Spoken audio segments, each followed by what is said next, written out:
aprender a elaborar um plano educacional individualizado, o PEI, que funciona para crianças em sala de aula? Como definir os objetivos claros, como fazer adaptação para cada criança? Olha, nessa palestra eu vou explorar cada passo, que é essencial para a construção de um PEI.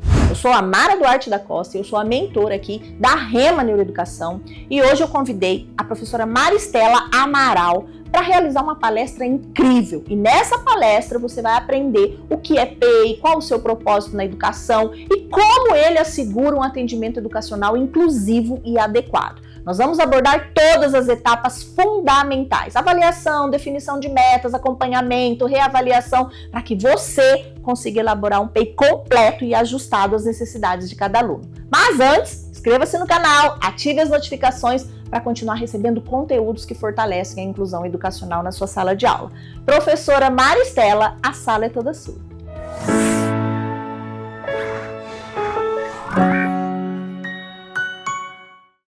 Vamos lá. O que é o PEI? Bom, o PEI é o Plano de Ensino Individualizado. Existem outras nomenclaturas também. Alguns teóricos trazem como Plano Educacional Especializado. Também não tem PEI, tem PDI, Plano de Desenvolvimento Individual. Tem muitas outras terminologias, tá? Só que nós adotamos o PEI porque, de consenso geral, nós estamos trabalhando com o PEI, tá? Então, o PEI é o Plano de Ensino Individualizado. Nós vamos conhecer passo a passo, não é? O que é esse plano, onde é que ele se sustenta e se ele se sustenta legalmente, não é? E qual é o outro plano que nós temos, que a lei assegura e garante, para os professores que estão no atendimento educacional especializado. Por quê? Porque o PEI, quem faz, quem executa, é o professor da sala comum de ensino. Antes a gente falava sala regular, né? Na escola regular, na sala regular, e hoje nós não falamos mais sala regular. Por quê? Ah, está na turma regular. Por que nós não falamos? Porque subentende que a educação especial seja regular. Então, nós falamos, não é? Não tratamos mais como turma, como sala regular. Então, vamos lá. As etapas para a elaboração do PEI. Professora Maristela, o que é que não pode faltar no PEI? O que é que não pode faltar? Então, nós vamos conhecer essas etapas. Inicialmente, nós vamos entender esse PEI, definindo o seu propósito na educação. Bom, falamos que é um plano de ensino individualizado, ok? Esse plano, ele precisa ser confeccionado, elaborado, feito a 4 mãos. Não pode ser feito sozinho pela professora da sala comum de ensino. Por quê? Porque esse professor sozinho, ele não vai dar conta de realizar tantos planos e sem observar esse sujeito de uma forma holística, de uma forma geral. Ele precisa de outros professores, não é? Da sala comum também, da coordenação pedagógica, também os professores da sala de atendimento educacional, como também os pais dessas crianças, para que juntos possam elaborar o PEI. O PEI é um documento pedagógico, não é um documento da escola. Então, a criança tem um PEI, tem esse documento, ano subsequente, ano seguinte, muda, né, de escola, o que é que faz? Ah, não leva o PEI porque o PEI é da escola, de forma nenhuma. O PEI é da criança. O PEI é da criança. E se o PEI é da criança, ele vai acompanhar essa criança, essa adolescente, esse jovem em qualquer outro ambiente escolar, em qualquer outra unidade escolar.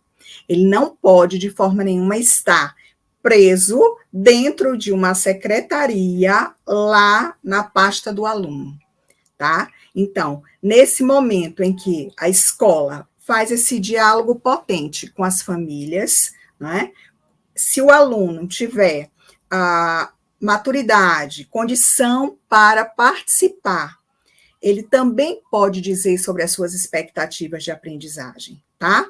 Então, é um documento pedagógico que vai envolver família, escola comum e atendimento educacional especializado. Mas, Maristela, se essa criança faz algum atendimento terapêutico, esse profissional da clínica poderá participar? Sim, poderá participar também. Geralmente, eles têm um horário diferente do nosso. Eu estou na educação especial há mais de 15 anos. E, assim, eu também estou na clínica e eu sei o quanto que é difícil alinhar esses horários. Mas isso não impede que ele não participe. Porque nós podemos organizar a nossa parte e mandar para a clínica, ou fazer uma chamada de vídeo, ou fazer no Meet, no Zoom, enfim. A gente precisa alinhar para poder pensar nesse sujeito de forma pontual, de forma personalizada, ok? Porque quando a gente faz esse trabalho, o que é que vai acontecer? Um atendimento educacional adequado. Ele tem direito ao AEE quando?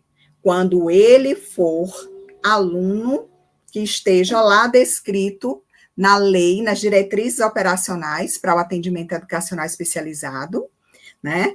Que ali nós vamos ter alunos com deficiência visual, auditiva, altas habilidades, superdotação, transtorno do espectro do autismo, e vamos ter pessoas com transtorno do desenvolvimento intelectual, TDI. Então, esse público, ele é o público-alvo da educação especial. Então, se esses sujeitos, eles estão na sala comum, eles têm o direito de estarem no atendimento educacional especializado. E aí, o que acontece? O professor da sala comum, né, chama pais, chama escola comum, chama a AE para sentar, pensar nesse sujeito, dando a ele uma garantia de inclusão. Bom, quando a gente pensa em inclusão, logo na cabeça da gente aparece o nome lá piscando, deficiência. Não só o deficiente precisa ser incluído, todos nós precisamos ser incluídos, todos. Se a gente muda de escola, se a gente muda de sala, se vamos a uma festa, se viajamos para outro lugar, todos os ambientes que nós frequentamos, a gente precisa de alguém para nos incluir, para nos acolher, tá? Então, a garantia de inclusão, ela não perpassa apenas pela deficiência. Também não perpassa apenas para poder pensar no sujeito que tem TEA. É para todos esses que eu listei como público-alvo da educação especial, certo? Garantia de inclusão não é só matrícula. Ah, minha escola é inclusiva, porque eu matriculei 10 alunos com deficiência. De forma nenhuma. Sua escola vai ser inclusiva quando você matricular, quando você garantir permanência desse sujeito na escola, quando você garantir a escolarização, a aprendizagem e o sucesso escolar. Aí sim, a gente consegue pensar numa inclusão de fato e de direito. Mas garantia de matrícula não é inclusão. Não é. É um direito do aluno estar na escola matriculado. É um direito do aluno ter sucesso escolar, aprendizagem, permanência nessa unidade escolar, certo? Então, nós já vimos que esse PEI, ele é feito a 4 mãos, não é? Num diálogo potente, pensando nesse sujeito. Lá na frente, nós vamos esmiuçar mais um pouco para a gente entender quais são as partes desse PEI, tá? Para que a gente possa dar condição de avanço a esse sujeito. Avanço no que diz respeito à questão acadêmica. Porque muitas vezes nós achamos que matriculou na escola para socializar já é garantia de inclusão. E não é, de forma nenhuma. A garantia de inclusão é quando a gente também dá conta, né? Dá conta de pensar esse sujeito nas suas possibilidades, nas suas habilidades, competências e nas suas fragilidades, nas dificuldades e obstáculos que possuem, né, para se apropriar do conteúdo que é, né, colocado. Bom, o que é que acontece? Se a gente pensa no sujeito que tem, né, algumas dificuldades, algumas limitações, e que não tem, de forma nenhuma, ainda um laudo médico dizendo que está dentro daquele ou daquele, de um transtorno, de uma deficiência, então, a escola precisa se organizar para oferecer atividades diversificadas. Na medida em que eu ofereço atividades diversificadas, eu vou conseguir fazer com que esse sujeito avance. Voltando à questão da socialização, muitas famílias acham que o fato de matricular e essa criança só estar socializando, que já é inclusão. Não é, tá? Socialização, a gente socializa em qualquer outro lugar. Socializa na igreja, no supermercado, na feira, na calçada de casa, em qualquer ambiente. A escola é para aprender a seriação, tá? Atendimento educacional especializado não trabalha com seriação, não é reforço escolar. Quem tem que fazer o trabalho é o professor da sala comum, tá? Sala comum, eu estou lembrando de sala regular. Por que não usamos mais? Porque se eu uso sala regular, subentende que a educação especial é irregular. Então, é do sistema regular de ensino. Escola comum do sistema regular de ensino, ok? Vamos lá. O PEI, o Plano Educacional Individualizado, ele contempla 6 habilidades. Então, a gente vai ver a acadêmica, habilidades sociais, lazer, trabalho, vida autônoma, que é a atividade de vida diária, desenvolvimento motor. Nós vamos ver cada uma dessas, tá? Mas há uma preocupação muito grande, né? Uma preocupação muito grande com a questão acadêmica e uma direção maior para a socialização.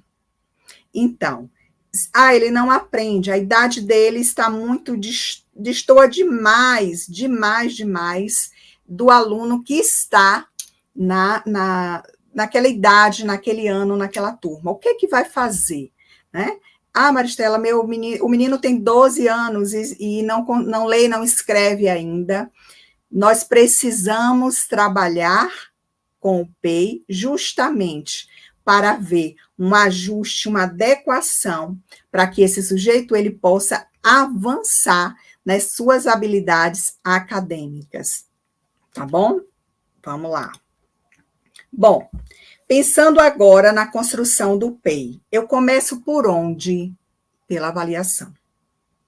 Eu começo pela avaliação. Eu não posso iniciar o PEI, não é? No segundo semestre, lá para setembro, outubro, eu começo a fazer o PEI. Não.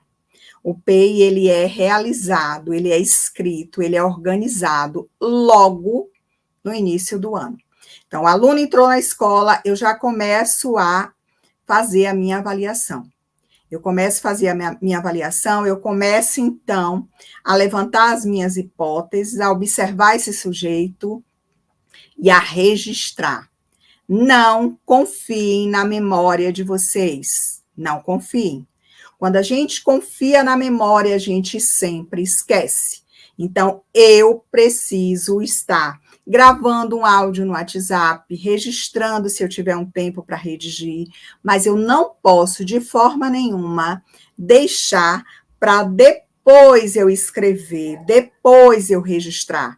Eu preciso ter todas as questões pontuadas acerca daquele sujeito, tá bom? Todo esse processo que a gente utiliza para a construção, né, desse PEI, ele é realizado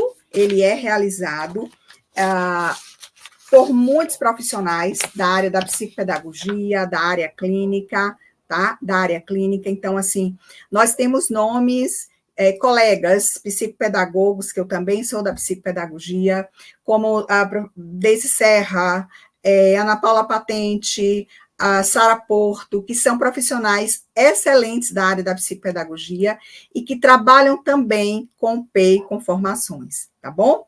Mas a gente precisa começar pela avaliação. E como é a questão da avaliação?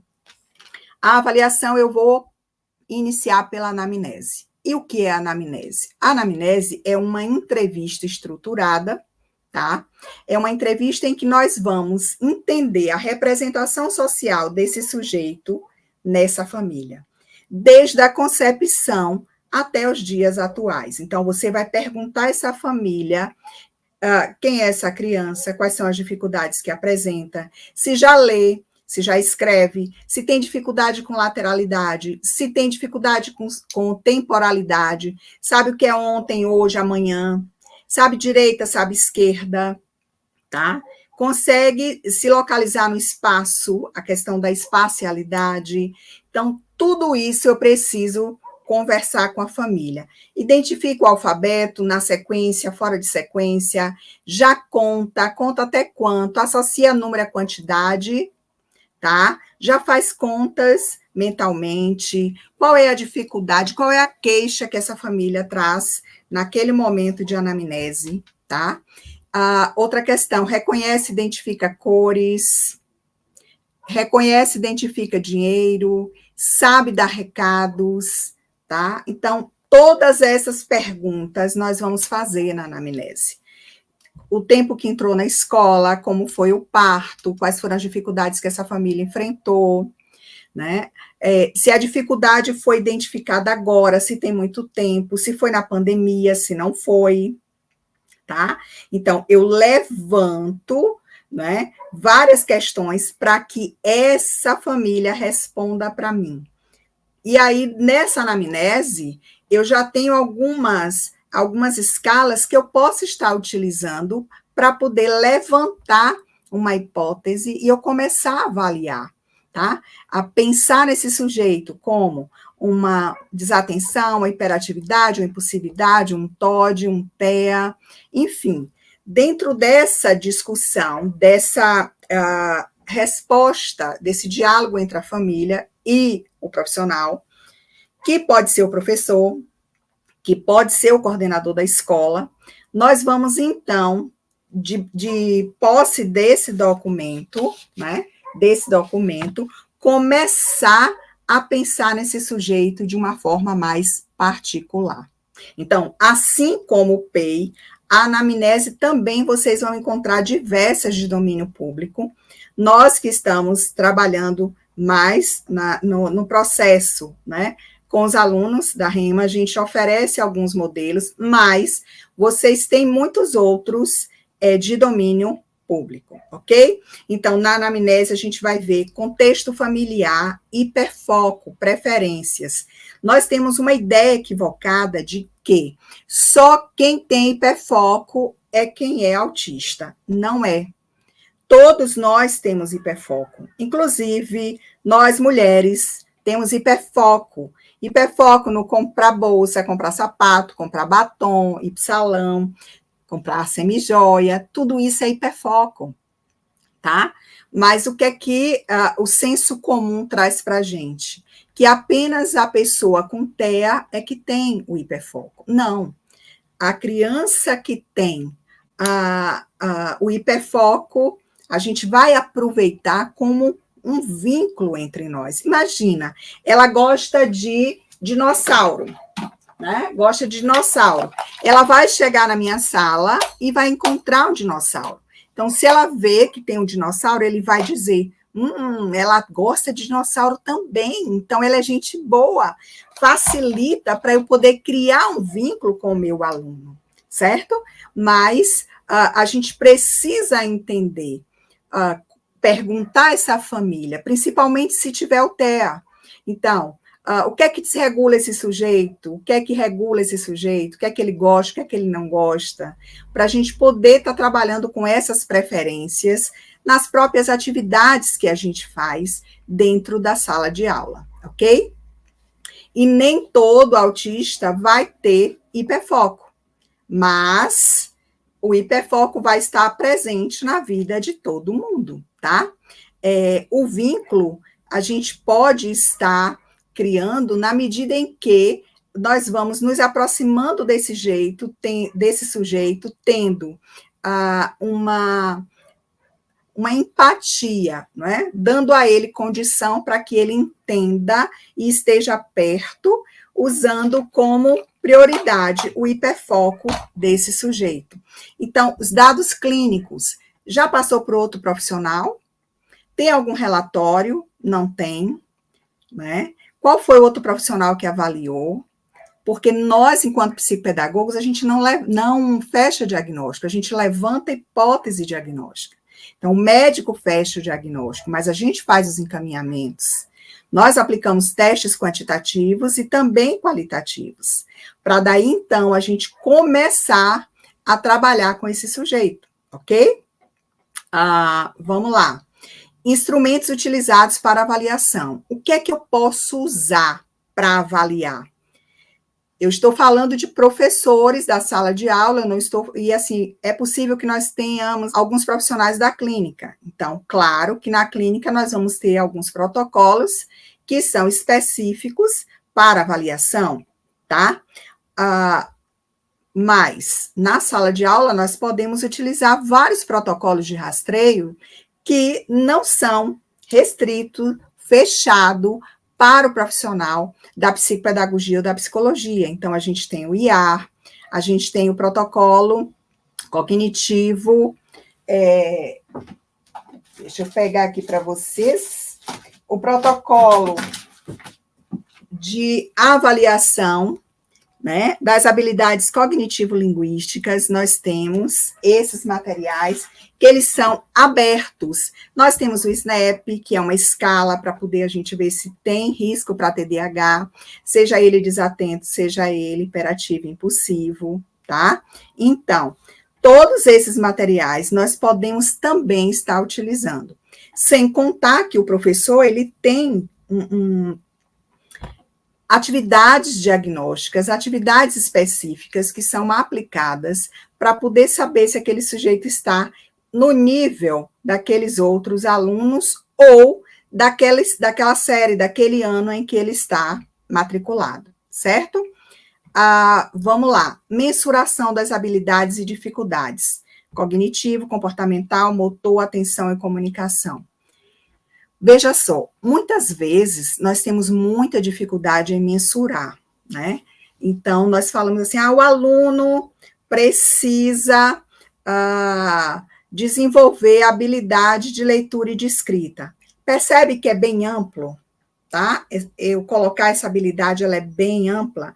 Então, eu preciso trazer isso de forma mais específica.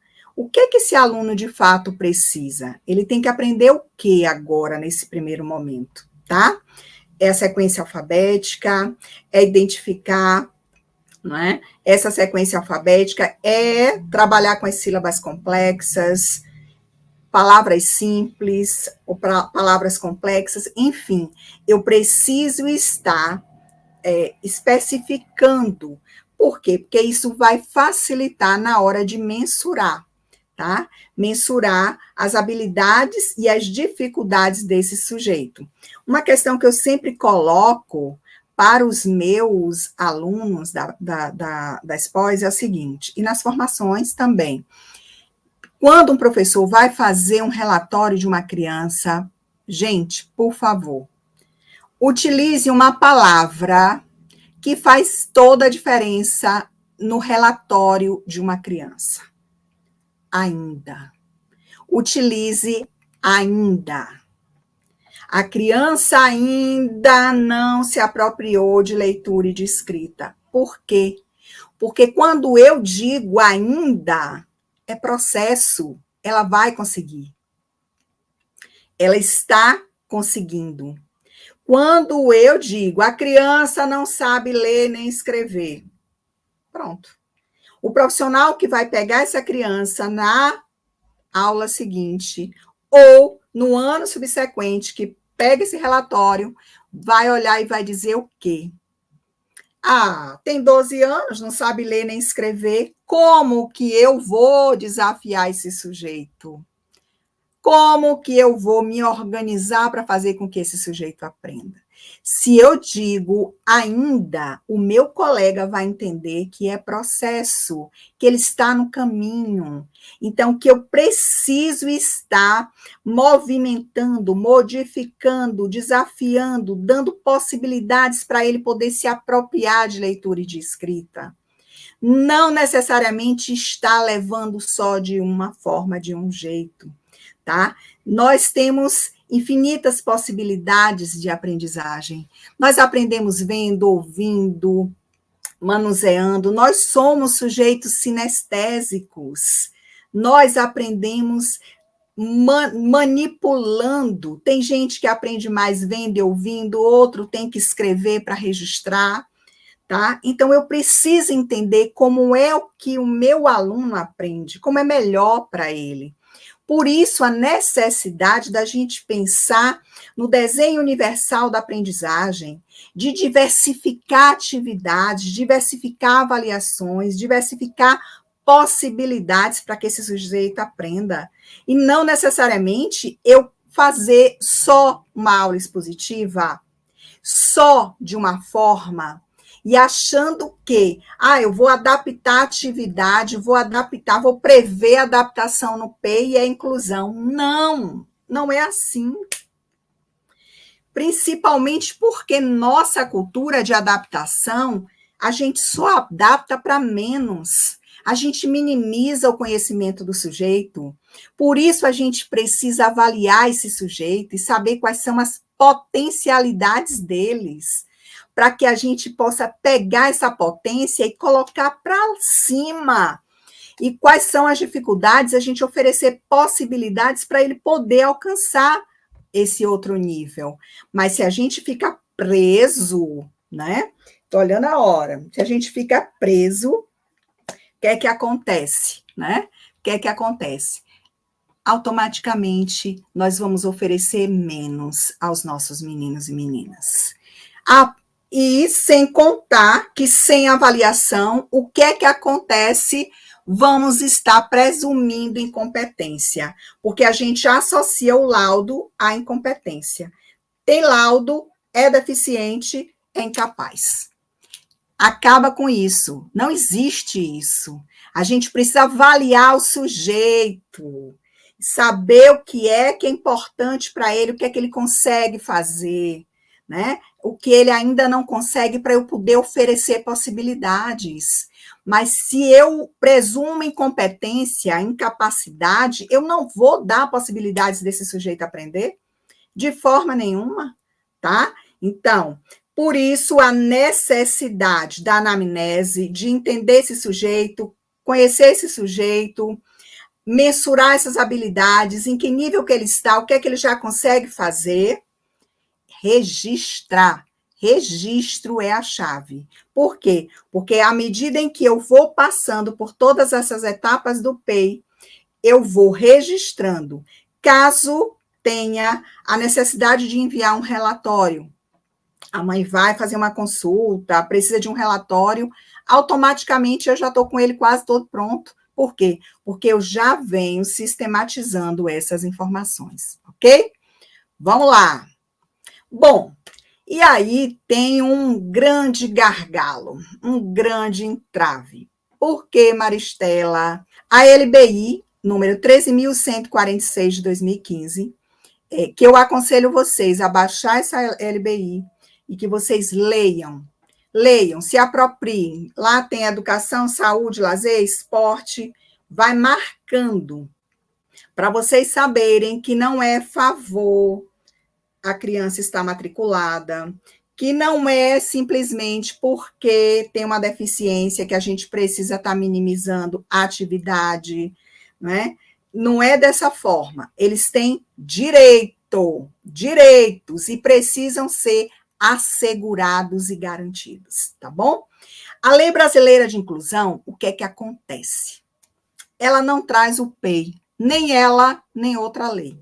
O que é que ela vai trazer aí? A gente tem aí na LBI, né, o artigo 28, incumbe ao poder público assegurar, criar, desenvolver, implementar, incentivar, acompanhar e avaliar. Mas a gente tem aí em cima, na linha 5, adoção de medidas individualizadas e coletivas em ambientes que maximizem o desenvolvimento acadêmico e social do estudante, dos estudantes com deficiência, favorecendo o acesso à permanência e aprendizagem em instituições de ensino. Tem PEI aí? Não, não tem. Mas tem medidas individualizadas. Medidas individualizadas, isso foi resgatado e foi criado esse plano individual. Ele contempla todas as correntes teóricas? Não. Tem gente que desce o cacete. Por quê? Porque não acredita nesse P individualizado. Acha que a gente precisa oferecer da mesma forma para todos os alunos.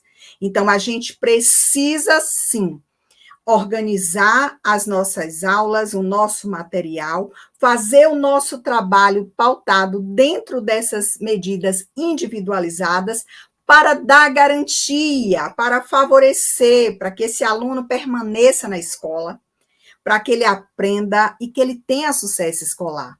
Porque imagina se ele não tem todo esse aporte, ele vai ficar na escola? Não vai. E aí a gente traz outras possibilidades para o professor trabalhar, não é? Que não necessariamente precisa ser, no meu P precisa estar lá marcado diversidade de atividades, diversificação de atividades, mas também tutoria de pares, trabalho em grupo, não é? Para que eles possam um ajudar o outro, para que eles possam juntos construírem o conhecimento. Daí, então, a gente tem no linha 7, planejamento de estudo de caso e elaboração, está em caixa alta para chamar a atenção, de plano de atendimento educacional especializado, ou seja, PAEE, de organização de recursos e serviços de acessibilidade e de disponibilização e usabilidade pedagógicas de recursos de tecnologia assistivas. Ou seja, o que é que traz na lei o plano de atendimento educacional especializado? Esse está previsto na lei. As minhas colegas que estão aqui, que trabalham no AEE, elas não fazem, né, o PEI. Nós não temos que fazer PEI. Quem tem que fazer PEI é a escola comum. Nós fazemos o PAEE, o Plano de Atendimento Educacional Especializado. Mas, Maristela, há diferença nisso aí? Há diferença. Não são diferenças contundentes, não é? Mas são diferenças com relação ao atendimento. O PEI, eu vou trabalhar a escolarização.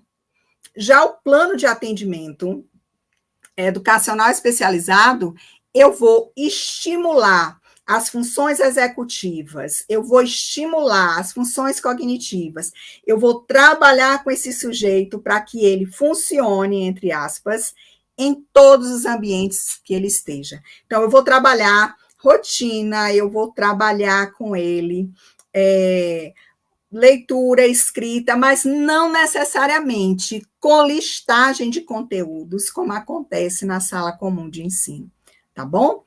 A outra questão é com relação à avaliação, mas só para a gente entender que legalmente nós temos a LBI trazendo o PAEE em evidência, tá? Mas não traz o PEI.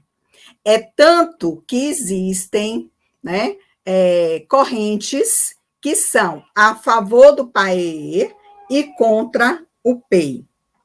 Nós temos aí um parecer 50 de 2023, que é para ser aprovado. Esse parecer, ele está vinculado ao sujeito com o TEA, tá? Mas, diretamente com o TEA, e está lá, eu não sei qual é a página, mas tem o PEI e tem o PAEE. Se esse documento for aprovado, nós teremos legalmente o PEI.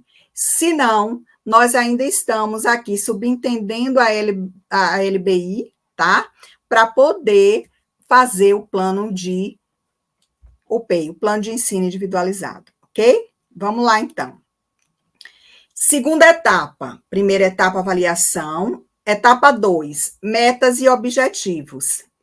As metas e objetivos devem ser específicos, mensuráveis, relevantes, tangíveis e exequíveis. Eu não posso, de forma nenhuma, criar um objetivo que esse menino não vai alcançar, porque vai frustrar tanto a professora que fez, como também a criança que não alcançou.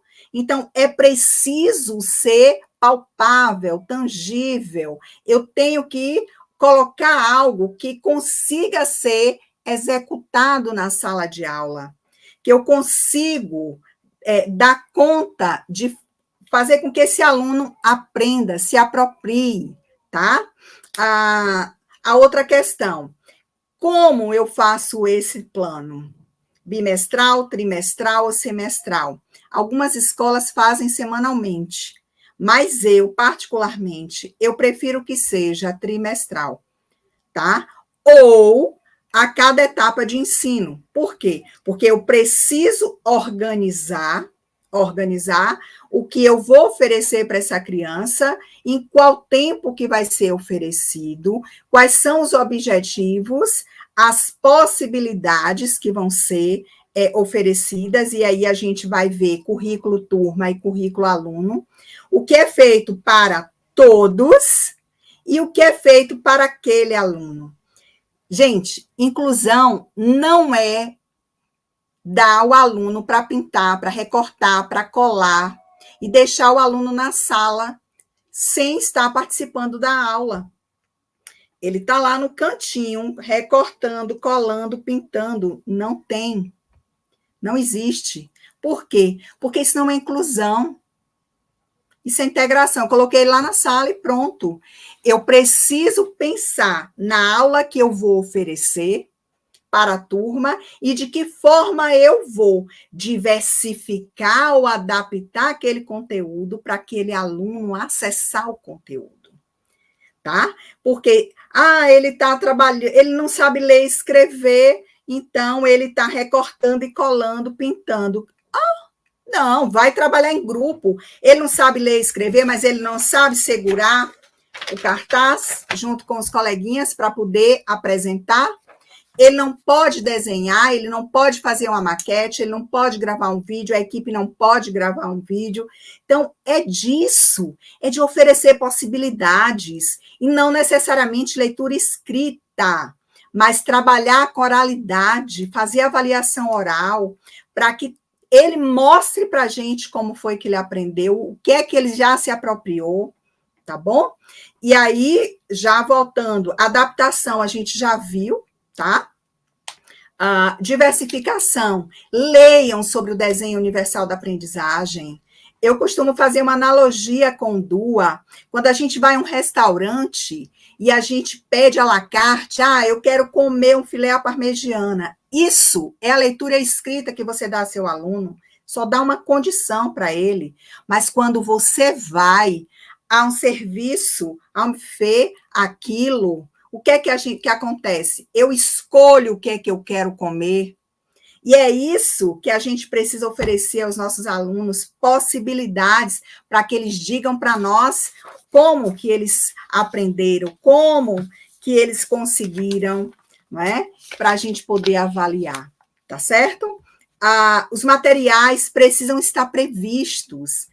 Maristela, a escola não dispõe de materiais. Se não tem, pedir à Secretaria de Educação, municipal, estadual, rede privada, tem direito a fazer o PEI também. Se esse aluno não tem, se a escola privada não tem a EE, ele pode fazer o atendimento educacional especializado na rede pública. Pode estar matriculado lá. Outra situação, nem todo sujeito com deficiência tem que estar matriculado no AE, gente. É preciso fazer o quê? Que está previsto na LBI? Estudo de caso. estudo de caso, para eu saber se esse aluno tem necessidade ou não desse aporte de atendimento educacional especializado. Mas o que é que a gente faz? Matriculou, tem um laudo, coloca no AE, sem saber quem é esse sujeito, sem estudar as possibilidades desse sujeito, e a gente precisa parar e fazer isso, tá? Suporte ofertado, qual tipo de mediação? É uma criança não verbal? É uma criança que tem dificuldade para falar? Eu trabalho com estimulação de linguagem, então a gente precisa usar o quê? Comunicação aumentativa alternativa, vai mostrando, vai trabalhando com os alunos de vocês. Comunicação aumentativa alternativa não é só na escola, é em casa, na escola, na igreja, no supermercado, em qualquer lugar. Então, a gente precisa estar trabalhando com a comunicação aumentativa alternativa. Se é um sujeito que tem dificuldade comportamental, precisa de um atendente de classe, beleza. Tem o atendente, precisa de formação para o atendente. Não podemos estar colocando como cabide de emprego nas escolas profissionais que não possuem nenhuma formação e capacitação para ser atendente de classe dos nossos meninos e meninas. Isso acontece muito nos interiores, tá? Então, a gente precisa muito dessa formação, de oferecer esse suporte para que esse aluno ele tenha condição de avançar e ele receba a mediação correta. Vygotsky já dizia para a gente, muito mais importante do que a quantidade é a qualidade. O que é que acontece? O que é que acontece na maioria das vezes? Professora, o aluno não entendeu, o aluno não consegue entender. Fala para mim, né? E aí eu já fui à mesa dele, eu vou 2, 3, 4, 5, 8, 10 vezes, e ele não entende o que eu estou dizendo. Claro, você está dizendo da mesma forma. E aí a gente precisa pensar o quê? Na qualidade do que eu estou falando, mudar a forma de falar. Modelagem, que é o quê? Prática baseada em evidência. Eu faço para ele ver. Eu faço junto com ele, para que ele, então, tenha independência e autonomia de fazer sozinho. Mas eu não faço nada. Eu repito 10 vezes a mesma coisa. Como é que esse aluno vai aprender? Percebe a necessidade da gente pensar nessa modelagem, nessa prática baseada em evidência, né? Então, outra questão, registros. Escrita, não podemos passar de jeito nenhum sem escrever, tá? Vamos lá. Etapa 3. Acompanhamento e manutenção. Acompanhar as metas. Se eu coloquei lá bimestral, trimestral, eu preciso acompanhar. Atingiu, conseguiu, beleza. Não conseguiu, vamos realinhar. Vamos organizar novamente, vamos pensar em outras possibilidades.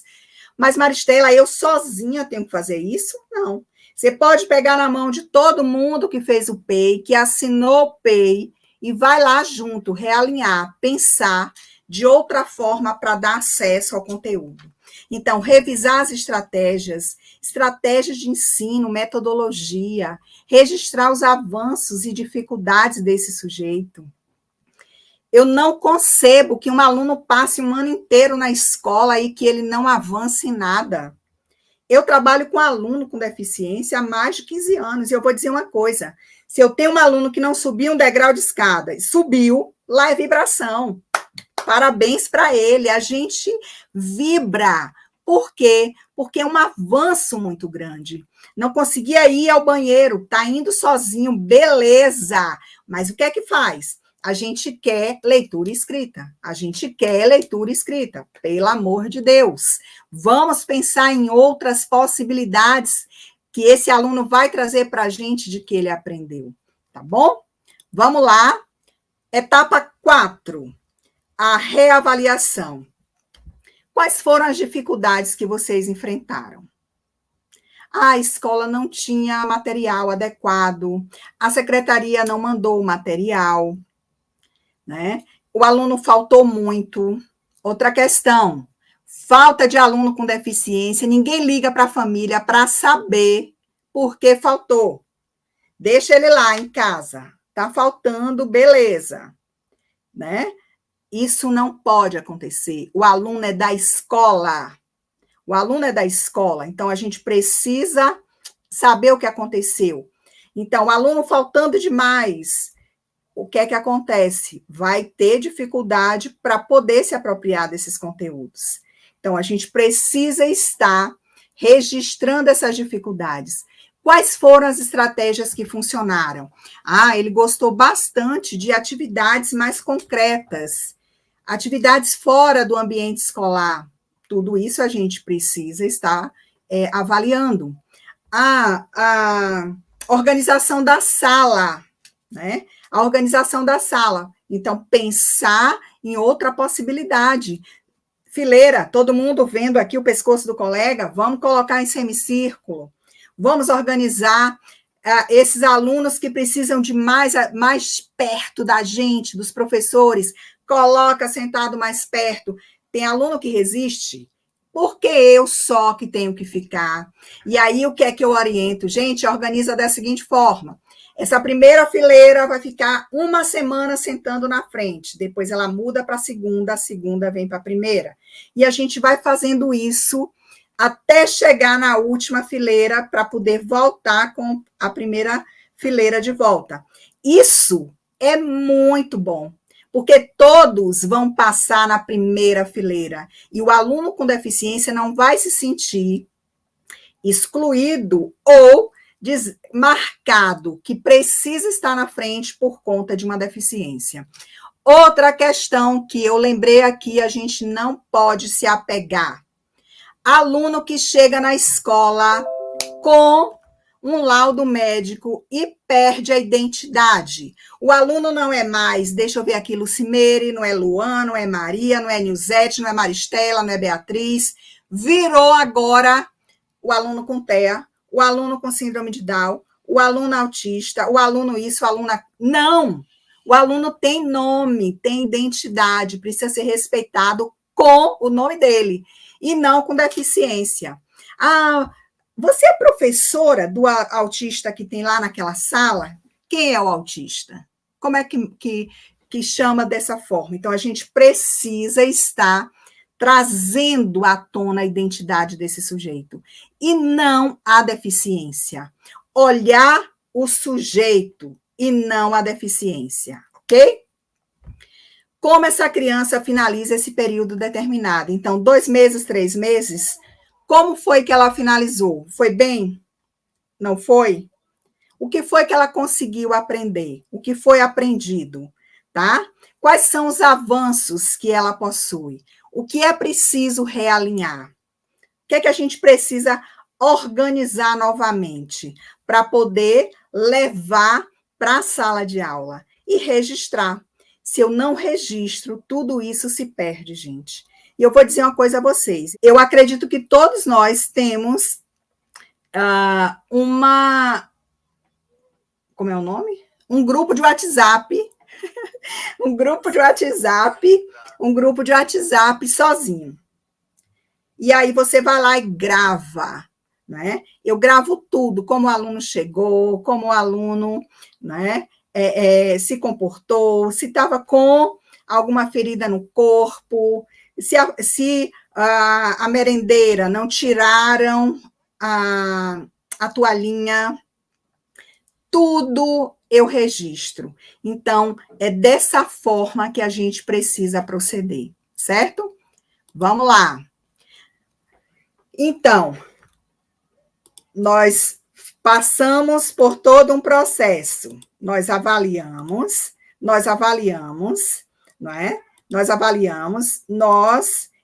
passamos por metas e objetivos, nós passamos por acompanhamento dessas metas e a manutenção dessas metas, e nós fizemos a reavaliação. Montei o PEI, organizei, e aí vai a reavaliação. Aqui, eu coloquei um modelo de PEI, que é um modelo que, inclusive, é uma adaptação do modelo de Romeu Sasaki de 1999. Veja, 1999.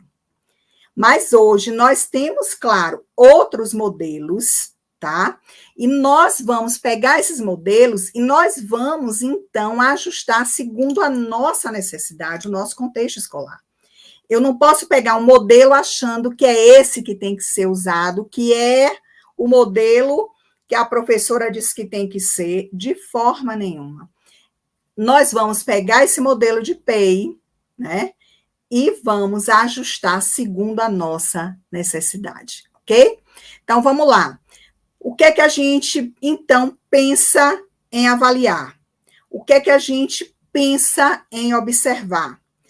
Eu não tenho que passar 1 mês, 2 meses, 3 meses observando, senão eu só vou fazer PEI no segundo semestre, tá? Então, eu preciso ter claro que o que eu vou descrever quando eu vou observar aquele aluno. Bom, não se apegue a laudo médico. Primeiro, porque nós não somos médicos, nós somos professores, tá? Existem laudos médicos que vêm lá listando incompetências, incapacidades, e que deixa até a gente receoso de encostar na criança. E quando a gente vai lá, não é, no miudinho, encosta na criança, vai trabalhar com ela, a gente vê que é tudo diferente, que é tudo muito melhor. Então, eu preciso saber o que é que eu vou observar. Por exemplo, a criança lê, está aprendendo a ler, quais são as dificuldades que ela tem, eu preciso pensar nas motivações para a minha observação.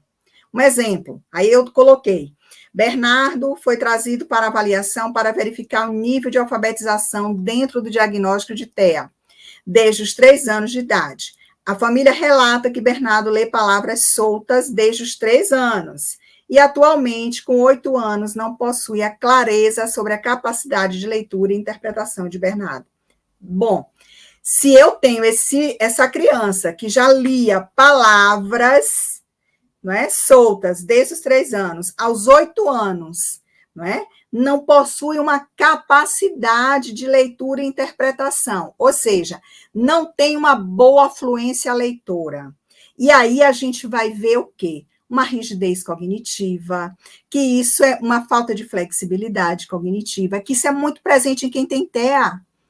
Então, eu preciso observar o nível de leitura que ele está, eu preciso saber em que nível que ele está, o que é que ele já consegue fazer, para eu poder prever no meu PEI, certo? Aqui a gente tem outro exemplo. João tem 10 anos de idade, diagnóstico de TEA, frequenta a escola regular desde os 5 anos de idade, não consegue aprender a ler de acordo com os relatos da família, ou de acordo com a verificação clínica feita do consultório. Por essa razão, a reunião com a equipe da escola e a observação de João no ambiente escolar se faz necessária. Desejamos compreender como João se comporta com a oferta de aprendizagem sistemática. Então, o TEA geralmente não vem só, ele vem com TDAH, ele vem com TOD, ele vem com dislexia, então a gente precisa ter expertise, conhecer os transtornos, precisa então avaliar para poder dar conta de oferecer as atividades de forma assertivas e pontuais, e não simplesmente dizer que a culpa, entre aspas, é da criança, porque por conta da deficiência. Então, o marcador é a deficiência, tá? A duração da observação, eu já falei, a gente precisa planejar as tarefas que vão ser aplicadas, a gente pode modificar o estímulo se não for de forma nenhuma assertivo, significativo para a criança, mas eu não vou passar 6 meses de forma nenhuma observando, ok? Relatório. Falei do ainda e da necessidade da gente saber fazer relatório. Relatório é a vida da criança, tá? Então, eu preciso colocar o ponto de partida, as mediações que foram realizadas e aonde essa criança chegou, o que foi realizado, o que foi aprimorado e quais as dificuldades que ainda permanecem, que ainda demanda trabalho, ok? Então, isso eu preciso fazer. E aí, a gente já finalizando, eu coloquei aqui a letrinha tá pequena, eu vou pegar um aqui para eu ler, né? Porque nem com os óculos eu vou conseguir. Eu coloquei nos slides, vocês vão ver esse plano educacional individualizado, tá? Isso já que a observação é nos primeiros dias do ano letivo. Isso aí, beleza. Então, eu disse a vocês que é uma adaptação, tá? Do modelo de Romeu, Kazumi e Sasaki de 99. Ele é bom? Sim. Mas o que vai ser bom é o que vocês vão pegar de modelos e ajustar segundo o contexto de vocês, beleza? Então, vamos lá. O que é que acontece aqui? A gente precisa ter identificação desse aluno. Qual é a escola, o nome do aluno, a série, o ano, quem participou. Todo mundo que participou tem que assinar, porque todo mundo é responsável, tá? O período de elaboração, 2 meses, 3 meses, a gente precisa colocar. As áreas de habilidade, então, habilidades acadêmicas, leitura, escrita, soletração, matemática, línguas. Aí a gente tem habilidades da vida diária, vestuário, aparência, organização de pertences, lidar com dinheiro, locomoção.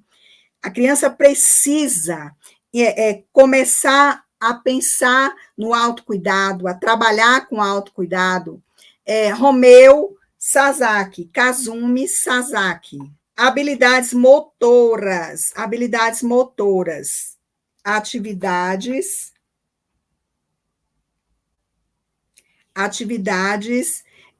física, então, coordenação olho-mão, equilíbrio, natação, jogar bola, andar de bicicleta. Tudo isso eu preciso colocar dentro da inteligências e metas, tá? Que diz respeito à facilidade que o aluno apresenta para compreender o conteúdo que será oferecido. Metodologia e recursos didáticos, o que é que eu vou precisar? E aí, a avaliação. A avaliação, né? A avaliação, a gente vai registrar as situações significativas no desenvolvimento do aluno. E ela é processual, não é pontual. E olha só, existe no DSM-5 a possibilidade de oferecer um laudo, né? Para que esse provisório, para que essa família possa, então, fazer a avaliação em 6 meses, 10 meses, e retornar para que esse laudo seja confirmado ou não. Porque se eu simplesmente pego esse laudo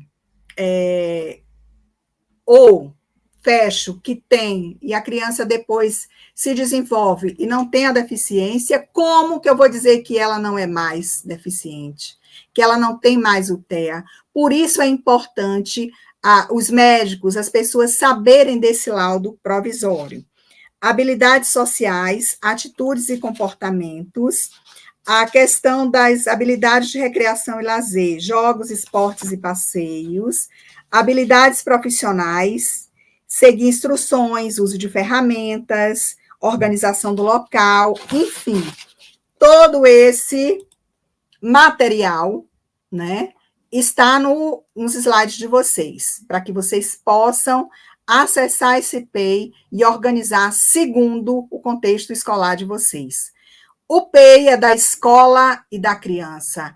Ele vai acompanhar essa criança em toda a sua jornada acadêmica. Não é do professor, não é da escola. O PEI é da criança, ok?